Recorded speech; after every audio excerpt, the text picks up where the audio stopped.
When I started making my first list, Mr. Shope said, "Mr. Rohn, looks like we're going to be together for a while." He said, "I've got a suggestion for you." He said, "I think one of the first goals you ought to set, you're a 25-year-old American male. Sure, you've made some mistakes, but now you're on the road to better things. You got a family, worth it. Reasons makes the difference."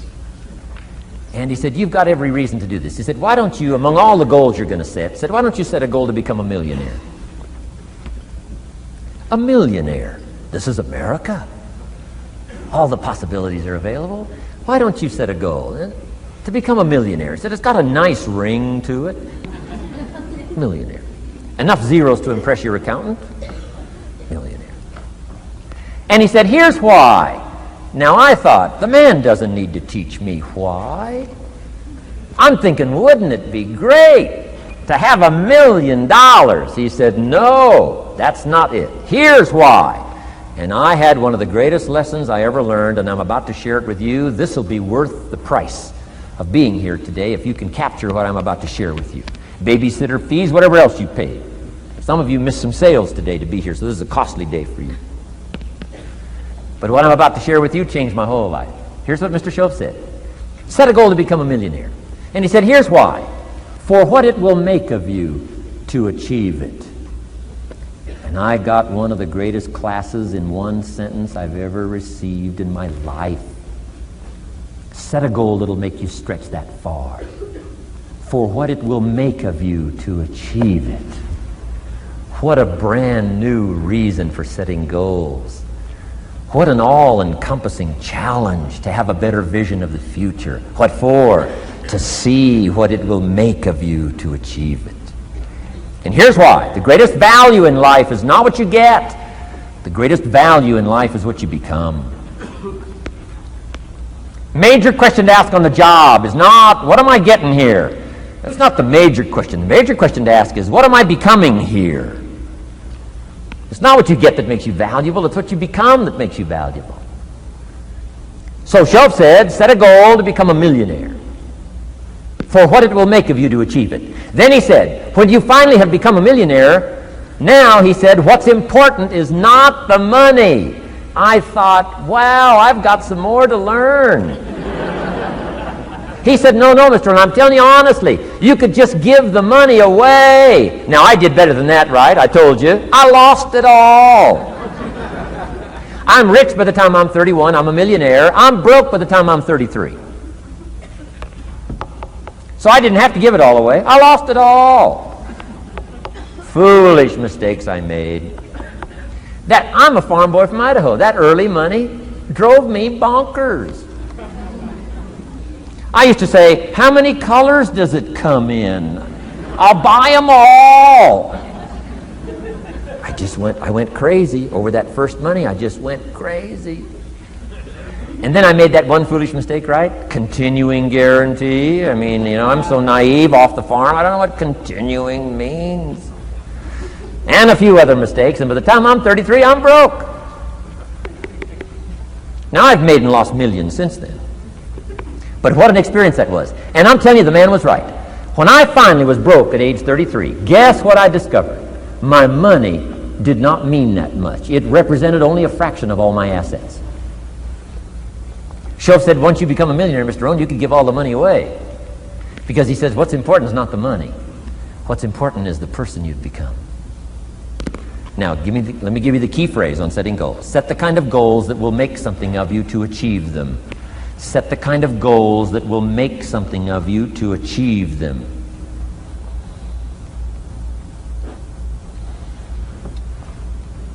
Always keep that in mind. What will this make of me? If I set this goal and go for it, not only will I achieve it, but what will it make of me in the process? What a whole new concept on setting goals. Now, there's two parts to this, and then we're wrapping up goals. Here's the first part now in this goal setting for what you become. Number one, don't set your goals too low.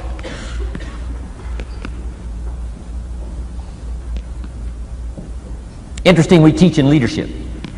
You'll find it on the cassettes. Don't join an easy crowd. You won't grow.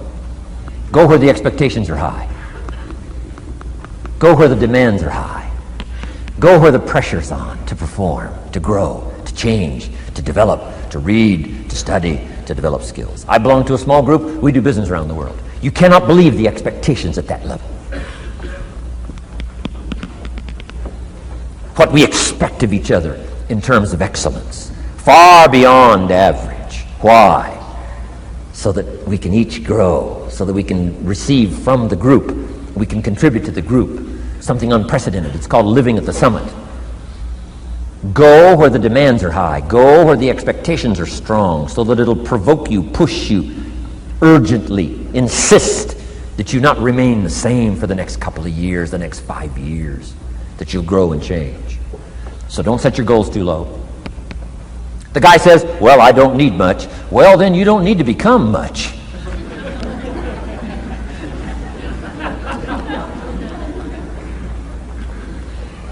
Now here's the last part on setting goals. Don't compromise. Don't sell out. There were some things I went for back in those early years that I paid too big a price for. If I'd have known how much it was going to cost me, I never would have paid, but I didn't know. So don't sell out. Ancient phrase says, count the cost, count the cost, count the cost. An ancient story says, Judas got the money. You say, well, that's a success story. No. It's true, 30 pieces of silver in those days was a sizable fortune.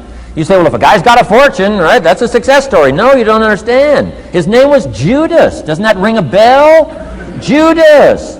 You say, oh, yes, Judas, the traitor. That's right, the traitor got the money. Doesn't that change the story? And the answer is, of course, it changes the story. Interestingly enough, after Judas gets the money from becoming a traitor, he's got the money in his hot little hand, and now he's unhappy. Somebody says, well, if you had a fortune, how could you be unhappy? Well, he wasn't unhappy with the money. He was unhappy with himself.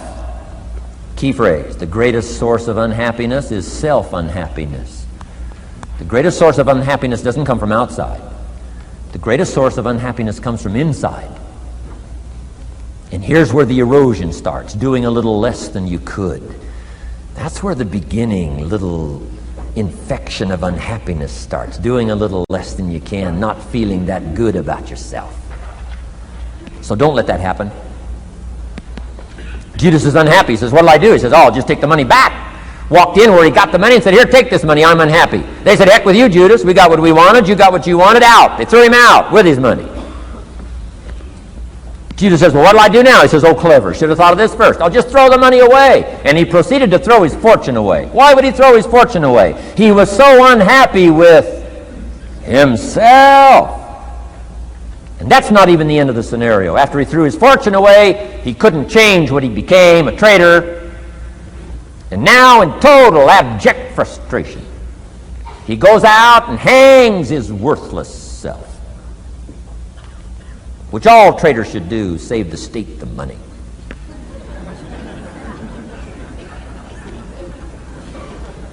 Why such a tragic end? Because he was so unhappy with himself. He sold out. He paid too big a price. Ancient script sums it all up and said, what if you gained the whole world and it cost you your soul? Too big a price to pay if you got the whole world. Don't sell out. Don't compromise your values. Don't compromise your virtues. Don't compromise your philosophy. Key. Here's the key word, beware. If Judas could speak back, he'd probably say beware. Two good words from ancient script. One, behold, the positive word. Behold the possibilities, behold the opportunity. Behold the drama, behold the awesomeness, behold the uniqueness. Behold the majesty, behold. What a good word. But here's the other word, beware. Don't sell out. Mark well what you become in pursuit of what you want. But I'm inspiring you, hopefully, to set the kind of goals that'll transform your life, make you far better than you are, far stronger than you are. Okay. Isn't this good advice? This is such good stuff. I should have paid to get in, right? Fabulous.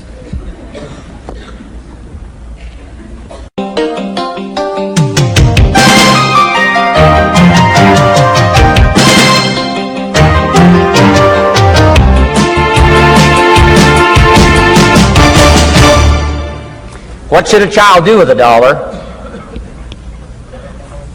Let me give you the best advice I've got.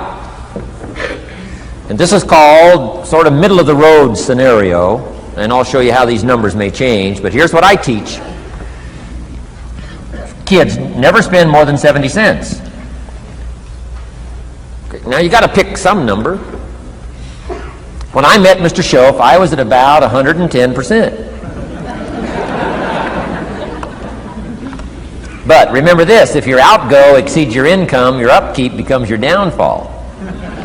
Good little scenario. So here's the number that I found works best in developing a good financial plan. Never spend more than 70 cents out of every dollar from now on. Now kids ask me what? What do you do with the other 30 cents? Here's my best advice. 10 cents, charity. 10% charity. Supporting worthy projects, helping people who cannot help themselves. Some churches teach tithes, peace, portion, turning back part of what you take out. Excellent, excellent philosophy. That's what that 10% is. And nothing teaches children responsibility and character better than generosity. No school, no class, no teacher can teach character better than the simple act of generosity. 10 cents out of every dollar. Now you can pick your own number. I'm just giving you my best scenario. Now the time to start this is when the amounts are small. Easy to give a dime out of $1. I'm telling you, kids will give you 10 cents out of every dollar if it's part of their philosophy, if you sell them on it. And that's the time to start, when it's easy, 10 cents out of $1. A little harder to give 100,000 out of $1 million. Someone says, oh, if I had $1 million, I'd give 100,000. I'm not that sure. We better start you early when the amounts are small, so it'll all be set in when the big amounts start to come. Okay? So 10 cents for charity. The next 10 cents I call active capital. Capital meaning try to make a profit yourself. We live in a capitalistic society. Right? Everybody now wants to join capitalism. That's why the walls are coming down. Capital belongs in the hands of the people. That's where the genius is. So the genius is to try to show a profit. Buy and sell. Render service. Show a profit. Now here's what I teach kids. Profits are better than wages. Wages are okay, but wages help you make a living. Profits help you make a fortune. The key is to just understand philosophically a little simple economic scenario. And there's all kinds of ways to make a profit. I'm working on a new book. Here's what it's called. I think it's going to be called, Of Course Kids Should Pay Taxes. It's going to be an interesting book. In California, where I live, kids do pay taxes. If an 8-year-old walks into 7-Eleven, buys something that cost $1, the proprietor makes him cough up 7 more pennies. 8-year-old says, what's these 7 pennies? Proprietor says, that's taxes. Kid says, well, I'm only 8. Proprietor says, congratulations, you're my youngest taxpayer. So in California, kids do pay taxes. Now the question is, should they? Now the title of my book is, Of Course Kids Should Pay Taxes. You got it. Right? The disciple went and caught a fish, found the miracle coins, and paid his taxes and Jesus' taxes. So way back then, Jesus did pay taxes. Now the question is, should he? And the answer, my little book says, of course Jesus and kids should pay taxes. Of course. Of course. If an 8-year-old wants to ride his bicycle on the sidewalk instead of in the mud, you have to pay taxes. Things cost money. You've got to pay taxes. Aircraft carriers keep tyranny over there instead of over here. Aircraft carriers cost money. It's expensive to run this whole show. You can't use used missiles. I mean, it's expensive to run the whole deal. Of course, everybody has to pay. Now, active capital means try your best to show a profit. Now, there's many ways to show a profit, not just money. Touch something, leave it better than you found it. That's a profit. Some profits are intangible, some profits are tangible. Long before Earth Day, for all sophisticated people, it was very proper when you left your hotel room to turn out the lights. All educated people. Why? Leave a profit. It's so easy to flip the switch and leave a profit. Some say, well, the hotel gets the profit. What do you care? All you need to become is a person who leaves a profit. Wow. I talked to a man who runs a whole string of apartments. He said, guess what? Most people, when they rent an apartment, leave it, what? Trashed, worse than they found it. What kind of a reputation would that be? Whatever you touch turns to trash. Whatever you touch gets dirty. Nothing you touch gets better. See, that's a poor philosophy. No wonder it leads to poverty, small lives. As one writer said, living lives of quiet desperation. This is where it all begins. Failure to leave a profit when you can, turn out the lights, doesn't matter what it is. Become profit-minded. Profits are better than wages because profit has the potential to make a fortune. Wages has the potential to make a living. So I teach kids, take part of your wages. If you earn the money, take part of it for charity and part of it to see if you can't make a profit. And there's all kinds of ways. My book's going to be full of all kinds of ways kids can make money. I teach kids how to have two bicycles, one to ride and one to rent. I mean, it doesn't take long to get into business. You don't have to be a genius. Halfway bright, you can start showing a profit. Now, here's the next 10 cents called passive capital. Meaning, let somebody else use the capital, you provide it, you're passive, they're active. And let them pay you interest. Profits and interest. Unique way to make a fortune. In fact, there's a Bible philosophy. I teach teenagers this Bible philosophy. Here's what it teaches. The borrower is servant to the lender. Wow. So where is the power position? Not a spender, a lender. And if I've taught teenagers well, if you ask them, among some of the things you want to be, when you grow up, as years pile on, what would you like to be? I'm telling you, among some of the things that they would like to be, if they've sat in on my classes or gotten some of my material, they will say, I want to be one of them lenders. Powerful position. Let somebody else use your capital. Some projects require more capital than any one person has. So we've got capital pools, whether you put it in a financial institution or whatever, right? Earn an interest, earn a profit, right? Buy a car and sell it for more than you paid for it. Why? Because you leave it better than you found it. Touch something and leave a profit. Okay? It's not just wrapped up in money and economics. This helps to teach all other scenarios of life on profit and capital and expenditures, what to do with your time and what to do with your life, and as well as what to do with your money. Okay? Now this little scenario I call the ideal. Now here's what's important. To set up the ideal and work toward it. Because at first you may not be able to do these numbers. Some people are in such desperate situation currently, they got to go 97, 1, 1, and 1. I mean, I had to start there.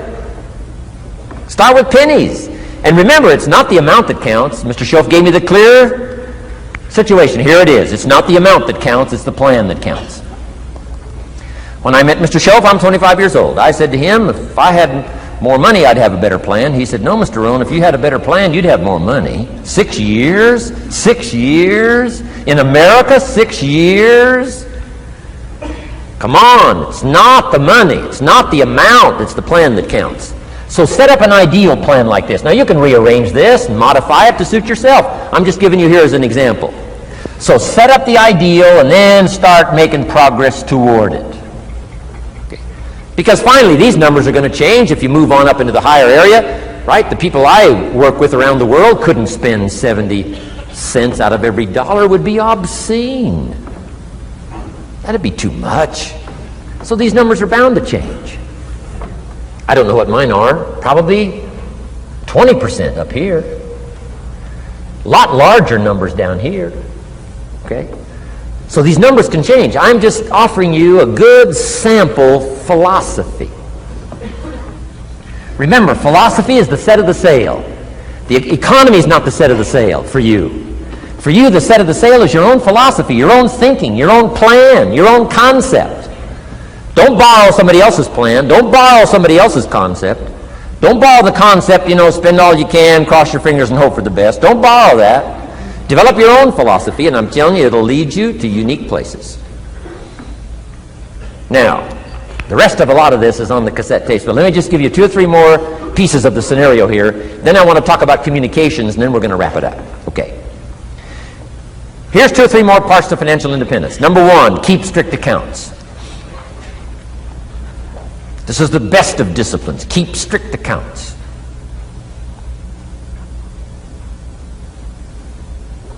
Did you ever hear this expression? I don't know where it all goes. Did you ever hear that?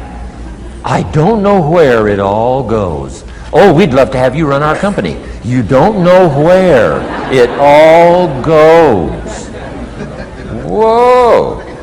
Did you ever hear this? It just gets away from me. It just gets away from me. Oh, we'd love to turn the world over you. It just gets away from you.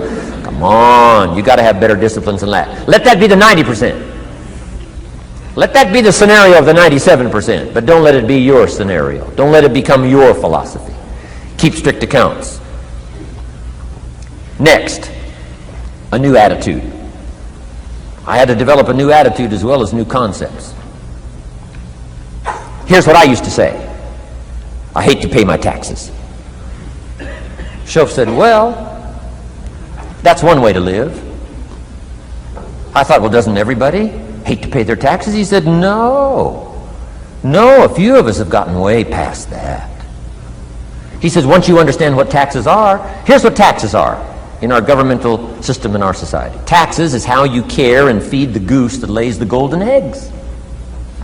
Democracy and liberty and freedom. Free enterprise. Wouldn't you want to feed the goose that lays the golden eggs? Somebody says, well, the goose eats too much. That's probably true. I understand that. Of course that's true. But see, better a fat goose than no goose. And here's the truth be known. We all eat too much. Let not one appetite accuse another. Of course the government needs to go on a diet. So do most of us. But hey, you still have to care and feed the goose that lays the golden eggs once you understand that that's what it's for. See, it is so important, the right attitude. Here's what I used to say. I hate to pay my bills. You open up the mails, nothing but these window envelopes, bills. I hate to pay my bills. Shoaff said, well, that's one way to live. I said, well, doesn't everybody hate to pay their bills? He said, no, some of us are way beyond that. I said, is it possible to love to pay your bills? He said, yes. Reduce your liabilities? Increase your assets? Wouldn't you love to do that? So start a whole new attitude here.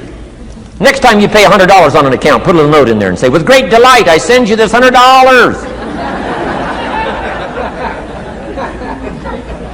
I mean, they don't get many letters like that. Reduce my liabilities, increase my assets. My picture's changing. My picture's improving. I love to pay my bills. Keep the money in circulation. Pay my taxes. Feed the goose that lays the golden eggs. It's a matter of attitude. And here's the last on attitude. Everybody must pay. Of course, life is called opportunity, but life is called price. But we must all pay. We must all share. One of the classic stories of all time from ancient Bible script says, Jesus one day and his disciples were standing by the church treasury, synagogue treasury, watching people as they came by and put their offering in the treasury. That wouldn't be a bad idea. Jesus and his disciples standing by the treasure while everybody walks by. Jesus says, how much was that? How much was that? Interesting. And the story said some people came by, put in big amounts. Some people came by, put in modest amounts, average amounts. And the story says, then a little lady comes by and puts in 2 pennies in the treasury. Jesus says to his disciples, look at that. Look at that. His disciples said, 2 pennies, 2 pennies, what's 2 pennies? Jesus said, no, you don't understand. She gave more than everybody else. They said, 2 pennies is more than everybody else? He said, yes. Because I'm certain that her 2 pennies represented most of what she had. And if you give most of what you have, then you've given the most. Wow. What a lesson to learn. It's not the amount. It's what it represents of your life that counts. Now let me give you the wisdom of the scenario that did not occur. And this is the greatest of wisdom. And in my own particular, peculiar brilliance, I have the ability to record for you what was not recorded in the scenario of the story. Here's what did not occur, which may teach us one of the greatest of the wise things that was taught in this scenario.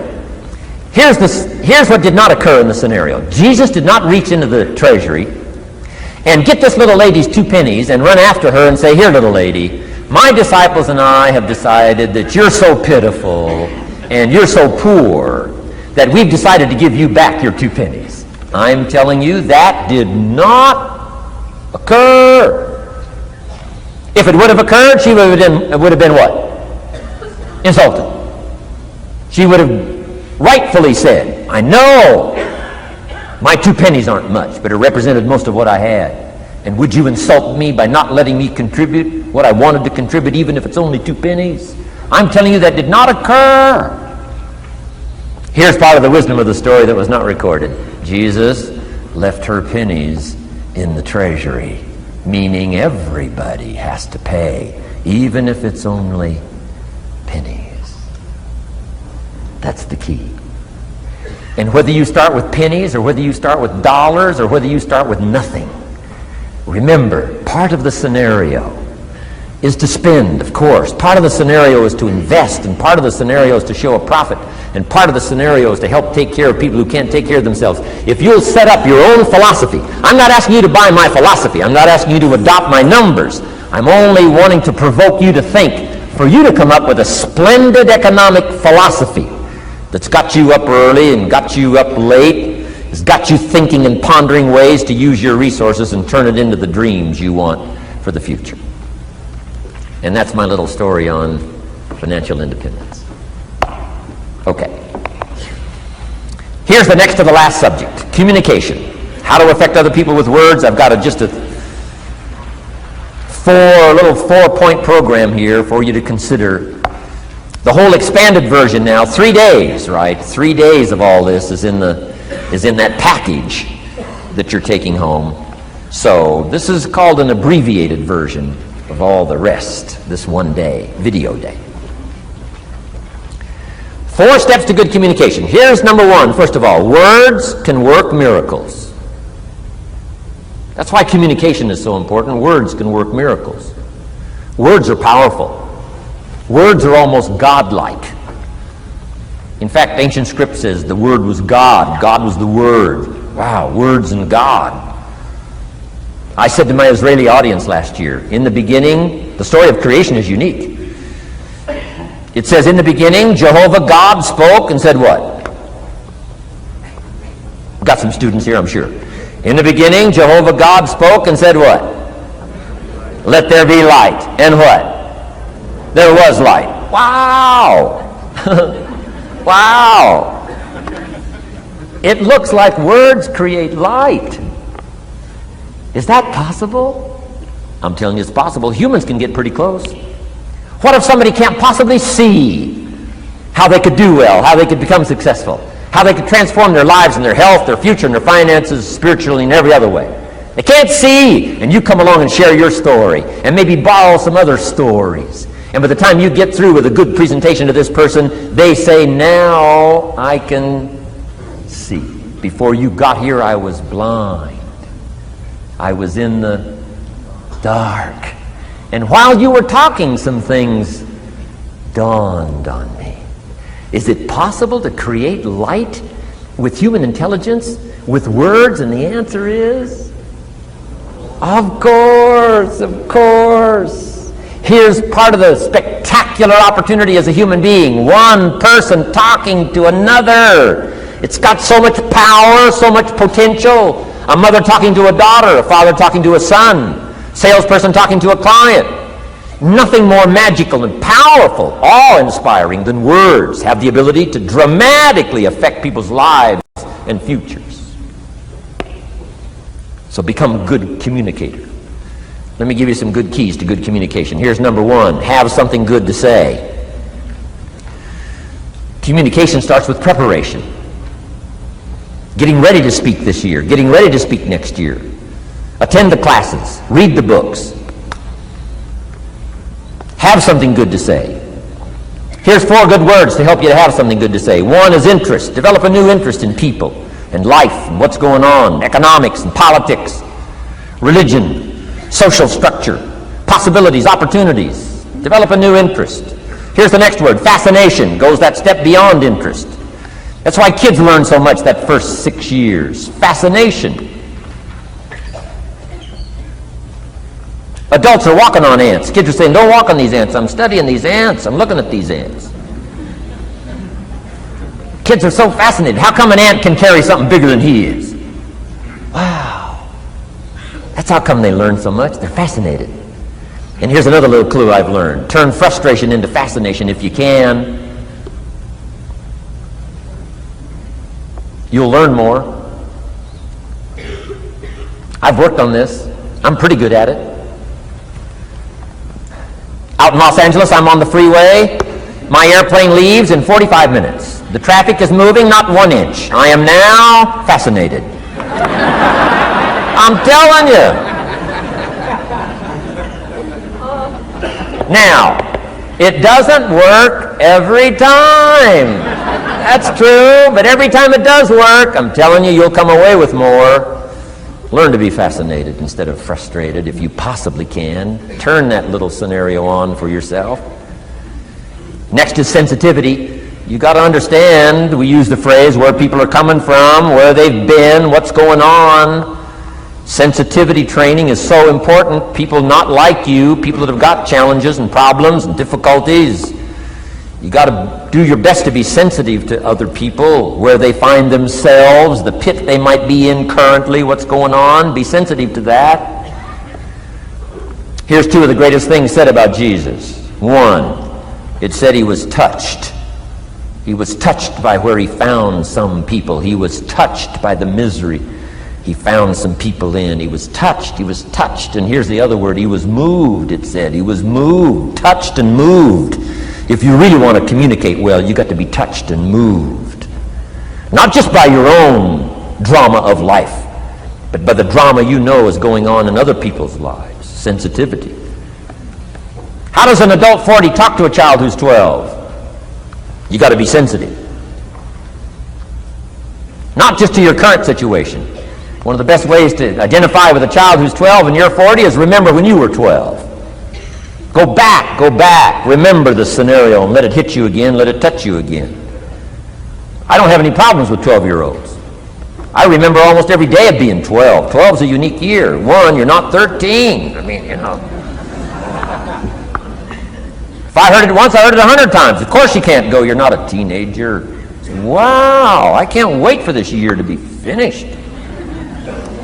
Remember, that's part of sensitivity. Remember. Apostle. One who became an apostle, leader of the Christians, was once Saul from Tarsus, hater and killer of the Christians. After he was converted, became a leader, became Paul apostle, revered. Why was he so effective in his language, in his ability to touch people with his words and with his presence? If you read part of the scenario of his history, he gave an account of his own life and said, here's why I think I'm so effective. I remember the pit I came from. Sure, they call me apostle, but I used to kill these Christians, and I never forget that. If I want to get in touch with other people's difficulty, I got to remember my own difficulty. Let it hurt again. That's what makes a good performance. A good actor, a good actress, the emotion close to the surface from the remembrance of things past. And then well-chosen words delivered with emotion, powerful. The last word is knowledge. You just got to go through exercises like this. Take the notes, work hard, roll up your sleeves, go to work. Gather the knowledge in journals, gather the knowledge in notebooks, gather the knowledge in a library and cassettes and videos and every other means. Gather knowledge. Don't be lazy in learning. A major part of communication is preparation. Now here's the next part of good communication. Say it well. One is having something good to say. Number two is saying it well. Let me give you a quick list on saying it well. Number one, sincerity. Best place to start if you want to communicate well is let your sincerity show. Next is repetition, the mother of skill. I've been at this 33 years. Somebody says, well, you give a pretty good seminar. I should. 33 years? 33 years! Repetition. Next, brevity. Sometimes you don't need many words if you're totally sincere, I'm telling you.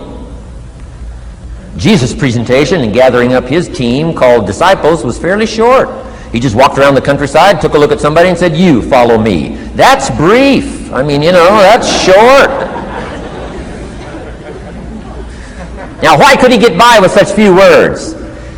And this takes care of a lot that I've tried to share with you today called personal development. Here's why I think Jesus could get by with such few words. For all that he was, that he didn't have to say. Take that scenario home. For all that I am, that I don't have to say. Just a few words could be dynamic in affecting someone else's life.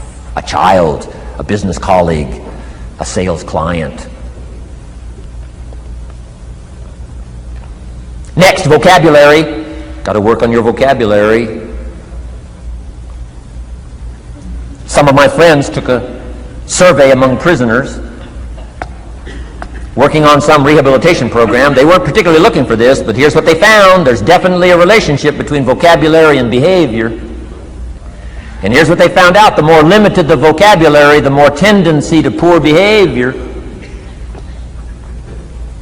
And when you think about it for a while, it makes sense. Words are a way of seeing. And if you don't have a good vocabulary, you can't see very well. Can you imagine the mistakes in judgment when you can't see very well? Next, words are a way of expressing what's going on in your head, what's going on in your heart. What if you can't see well and you can't express well? You can imagine the tragic scenario of 5 years of that, 10 years of that, 20 years of that showing no improvement. Behavior now becomes a major problem. And that person's world gets smaller and smaller and smaller. Why? They can't see and they can't express. And finally, they don't need much bigger place than a 10 by 12 cell. Their world is so small anyway, don't need much bigger place. I'm asking you to stretch your vocabulary. I used to put words up on a 3 by 5 card. I drove a lot back in those days, but at the end of the day, I'd mastered 2 or 3 words. My oldest daughter, Linda, with my grandkids, starts the day with what's called the word for the day. She writes it on a chalkboard, the word for the day. And the kids memorize that word and the meaning of the word. And every once in a while during the day, she'll say, what's the word for the day? The last day I was there, the word was superficial. Natalie's 4, Nathaniel's 5. And several times during that day, Linda, my daughter, would say, what's the word for the day? Natalie would say, superficial. And she would say, Nathaniel, what does that mean? On the surface. Several times during the day. What's the word for the day? Superficial. What does it mean? On the surface. If you were to ask my grandkids, the last time Grandpa was here, what was the word for the day? I'll bet you they'd probably know. Superficial. On the surface. Word for the day. Why not learn a word a day? Why not add to your vocabulary so you can see more, see better, and express better? Put out in words what's in your heart, what's in your soul, what's in your mind. It's important. So say it well. Here's number 3. Number 1 was have something good to say. Number 2, say it well. Here's number 3, read your audience. These are just simple concepts now. You've got to add some of the details, but that's what I'm mainly good for, is concepts. Read your audience. If you're talking to a child, you've got to study the face of the child. You've got to study a little body language. You've got to study what's going on, so you'll know whether to shift gears, come on a little stronger, ease off a little, might be too strong, search for another illustration, soft, strong. A lot of that is dictated by reading your audience. When I first started lecturing, I had some challenges here. I was so absorbed in my notes, lecturing like this. I'm telling you, in those early days, the audience could have left and I'd kept right on going. I didn't know what was going on down here. I didn't know what was going on over here. I didn't have any idea what was happening over here, whether I should come on a little stronger, ease back. I didn't know. I couldn't read my audience. So, read your audience. A prospect, read. Now let me give you some ways to read. Number 1, by what you see. Body language tells us some things. How to shift gears, whether to go on, whether to stop. If you're talking to somebody and they're leaning toward the door, that means you gotta hurry, right? They're not gonna be here long.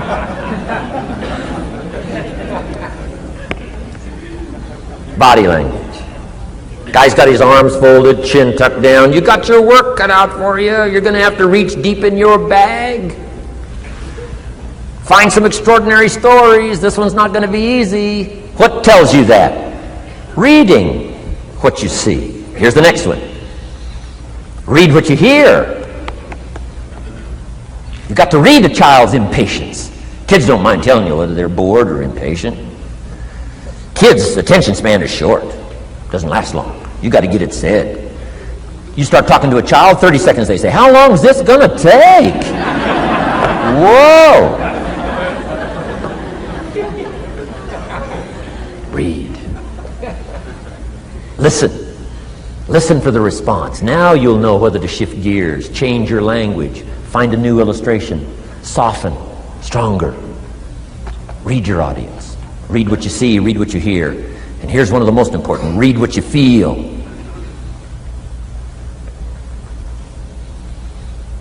Now, women are probably better at this than men when it comes to picking up emotional signals. Men, they can see, and men, they can hear, but it takes a little training for a man to pick up those emotional signals that are so important, so you don't say the wrong stuff. Because it's so easy to make a mistake in language. What if you meant to say to someone you care about? What if you meant to say, what's troubling you? And instead you said, what's wrong with you?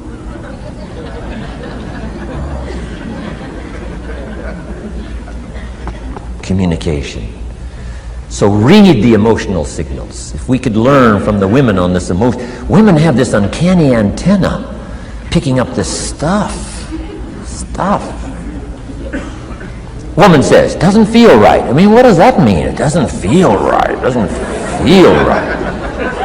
Whoa. Women have got it though. Seems to be built in. Especially danger. Women pick it up quicker than men. It's built in, I think. Way back, right? Man was the provider, mama was the protector at home. So she picked up this scenario of danger, I think, these signals. But they are good. In the middle of the night, mama wakes up. The baby cries, mama wakes up. Papa sleeps. The faintest cry, mama's awake. Or she nudges her husband and says, go look, something isn't right. He says, what do you mean it isn't right? She says, no, go look. He said, hey, everything's okay. She says, go look. He says, okay. And he gets out of bed, goes downstairs. The front door is open. How did she know that? We don't know. I mean, she just knows. She just knows. But I'm telling you, it's so valuable in communication to be able to pick up the emotional signals as well as what you see and as well as what you hear. It's so important. But women are good. Ancient scenario says this: there are shepherds and there are sheep. and there are wolves. What a good life scenario. But it doesn't stop there. This ancient scenario says also, some wolves are so clever, they've learned to dress up like sheep. Now you got to have a woman. Got to have a woman. Man says, looks like a sheep, talks like a sheep. Woman says, ain't no sheep. Take my word for it. Well, they know.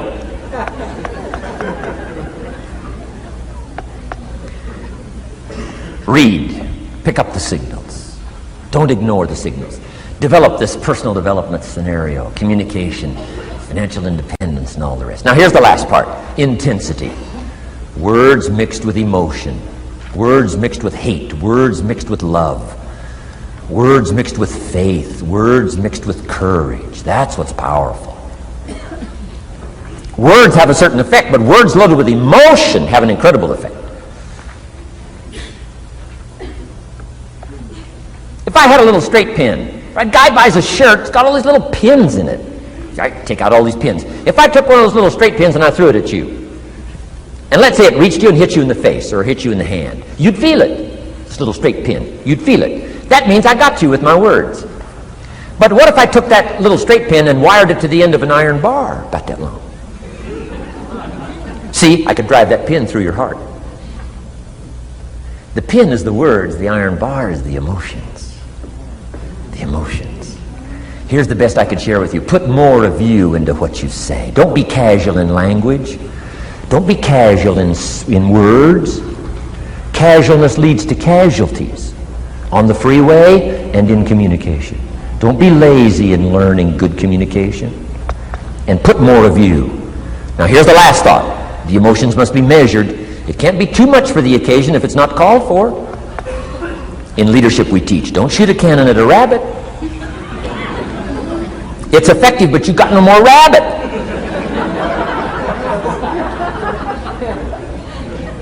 So here's some of the most powerful scenario in communication. Here it is. Well-chosen words mixed with measured emotion. The basis of affecting people with good communication. Well-chosen words mixed with measured emotion. And one last point on communication. The more you care, the stronger you can be. The more you care as a mother, the stronger you can be with your children. The more you care as a father, the stronger you can be. The more you care as a leader, the stronger you can be. In helping to solve problems, getting on somebody's case, the more you care. But you gotta care. I don't mind a minister consigning my soul to hellfire for my sinful ways. I don't mind that. If he believes it, I don't mind him consigning my soul to hellfire for my sinful ways, as long as he does it with tears and not with joy. If you're going to preach a message on hellfire and consign people to hell's fire, you got to cry and sob your way through a sermon on hellfire. We would all dismiss as a performance a dry-eyed sermon on hellfire. You can't legitimately preach hellfire unless your heart breaks. Otherwise, it's a performance. Otherwise, we could all dismiss it. Why? The heart's not there. There are some conversations that don't make sense unless they're accompanied by tears. It doesn't mean anything unless it's accompanied by a broken heart. Learn measured emotions. Remember, draw from well-chosen words, expanded vocabulary. Be interested and fascinated. Pull all this together. I'm telling you, your ability to touch other people will grow day by day, week by week, month by month, year by year. Here's my last subject. It comes in two parts. First is the negative part. And I got just a couple of tips for you on negative. There wouldn't be positive without negative. It's part of the life scenario. Ancient script says it best. There's a time to laugh And once you've learned to laugh, just keep on laughing. No, no, no. Just get another positive book. No, no. There's a time to laugh, what? And a time to cry. And you've got to become so sophisticated and so well educated that you don't laugh when it's time to cry. And you've also got to learn to cry well. How are you going to identify with some people if you don't cry with them? It's very important. The negative side is very important. Negative thinking. I teach kids, and you'll find it on those cassettes, the ant philosophy. Let me just give you the quick scenario on the ant philosophy. Number one, ants never quit. What a good philosophy. If they're going somewhere, you stop them, and guess what? They'll look for another way. How long will they look? Till they find it, or till they die. What a great philosophy. But here's number two. I can't give them all to you, but here's number two. Ants think winter all summer. You've at least got to be that bright. You can't think summer all summer. You got to do some winter thinking in the summer. You say, well, the sky is blue, the clouds are fleecy. You can't be faked out by that. Ancient story says, don't build your house on the sand in the summer. Why would we be cautioned not to build our house on the sand in the summer? Because it's easy to get faked out. So what should you do during the summer? Think winter. Think storm. That'll drive you to find a rock in the summer when the sky is blue. Key, negative is normal. You got to handle it. You can't dismiss it. It's part of the life scenario, like your white corpuscles we talked about earlier. So don't ignore it. Let it be part of the scenario. Here's the key. Learn to master it. Negative is not to be ignored. It's to be mastered. It makes us better than we are to wrestle with it. It makes us better than we are to be alerted to tyranny that moves into Kuwait, or ignorance that moves into your life, or procrastination that moves in and robs you of your fortune, or poor health that's going to be the legacy of those who neglect their health disciplines. You got to do battle with the enemies on the outside and on the inside. So learn how to handle the negative. And now here's the last, called the positive. Let me give you the day that turns your life around as quickly as I can. I got 4 parts to the day that turns your life around, and then we're finished for the day. Number 1, disgust. Disgust. Disgust is a negative emotion, but it can have a very positive, powerful effect. Disgust says, I've had it. What an important day that could be. I've had it. Wow. I met a beautiful, powerful, accomplished executive lady in New York. Company invited me to come in. This lady was a vice president, extraordinary lady. I got to know her, and I found out her story. I said, how did you get here? Big income. And she never went to college, never went to university. I said, how did you get here? Executive, powerful, income. She said, well, let me tell you part of the scenario. She said, when I was a young mother a few years ago, she said, one day I asked my husband for $10. And he said, what for?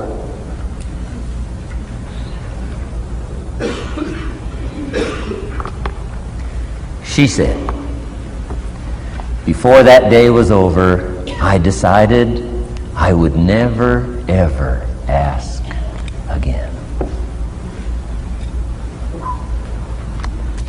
She said, I started studying opportunity, found it, took the classes, put myself through the schools, did the scenario. Now I'm vice president. I make a lot of money. And she said, I kept my promise. I've never, ever had to ask again. It's called a life-changing day. The day you say, enough is enough. Now, if you can add an act to your disgust, it helps. A man takes a shotgun to his car, blows out every window, destroys every tire, puts 100 rounds in it, and says, I've driven this embarrassing thing for the last time. And then he saves it. He saves it. And later when somebody says, how did you become rich and powerful? He says, let me show you this car. One day I'd had it up to here, I blew it to smithereens. Enough is enough. Powerful. Here's the last three. Next is decision. Decision making is a life-changing day. If you went home today and in the next few days cleaned up a list of decisions, it could furnish enough inspiration for the next 5 years, 10 years. What an inspiring day, the day you can bring yourself to decide. And here's the third one, desire, wanting too bad enough. Who knows the mystery of that? We don't know. But here's something I do know. Sometimes desire waits for a trigger, waits for something to happen. Who knows what the happening may be? A song, the lyrics, a movie, the dialogue, a seminar, a sermon, a book, an experience, confrontation with an enemy, a conversation with a friend who finally levels with you. Whatever the experience it is, it's so valuable. And here's my best advice. Welcome all experiences. You never know which one is going to turn everything on. Don't put up the walls. The same wall that keeps out disappointment keeps out happiness. Take down the walls. Go for the experience. Let it teach you. And here's the last one. Resolve. Resolve says I will. Two of the most powerful words in the language. Benjamin Disraeli said, nothing can resist a human will that will stake its existence on its purpose. Shortly put, I'll do it or die. Best definition of resolve I got from a little junior high girl, Foster City, California. I'm going through some words one day. I got to this one and I asked the kids, who can tell me what resolve means? Some didn't know, some tried. Interesting. The last one was the best. Little girl about 3 rows back, she said, I think I know, Mr. Rohn. I said, what? She said, I think resolve means promising yourself you will never give up. I said, that's the best I've ever heard. She's probably giving seminars somewhere today, right? I mean, that's the best I've heard. I asked the kids, how long should a baby try to learn how to walk? How long would you give your average baby? Before you say, hey, enough's enough. No! Any mother in the world would say, you're crazy. My baby is going to keep trying what? Until. What a magic word. I want you to write it down. Until. Promise yourself you'll read the books until your skills change. You'll go to seminars until you get a handle on it. You'll listen to it until it makes sense. You'll go for it until you understand it. You'll practice it until you develop the skill. Never give up until, however long that is. Step by step, piece by piece, book by book, word by word, apple by apple. Walk around the block, walk around the block. Go for it. Don't miss the chance to grow. And resolve that you'll pay the price until you learn, change, grow, become. Then you'll discover some of life's best treasures when you pay that price. Now here's my last word to you. As leaders in the community, I'm sure you are. Parents, the greatest challenge of leadership is parenting. Whether you're in sales or management, wherever I found you today, I want to give you, from my heart to you, what I wished you would do from this seminar today. And if I've inspired you to do this part here, among all the other things I've talked about, I would have considered it worthwhile to leave my family, fly away from my home, drop down into Fort Worth, Dallas, and spend one of my very precious days with you. If I can accomplish this, it'll all be worthwhile. It comes in two parts, and here it is. One, learn to help people with their lives, not just their jobs. Learn to help people with their lives, not just their skills on the job. Touch people with a book, touch people with a poem, touch people with some words. Don't fail to say something that could be meaningful. Help people with their lives, help them set their goals. Help them with their dreams. Help them with the future. Help them with errors. Help them with mistakes. Help people. Help your kids. Not just get along. Not just hang in there. Not just try to hold the family together. Try to build lives with communication. Build lives with setting goals. Help your kids with their lives, not just their homework, their lives.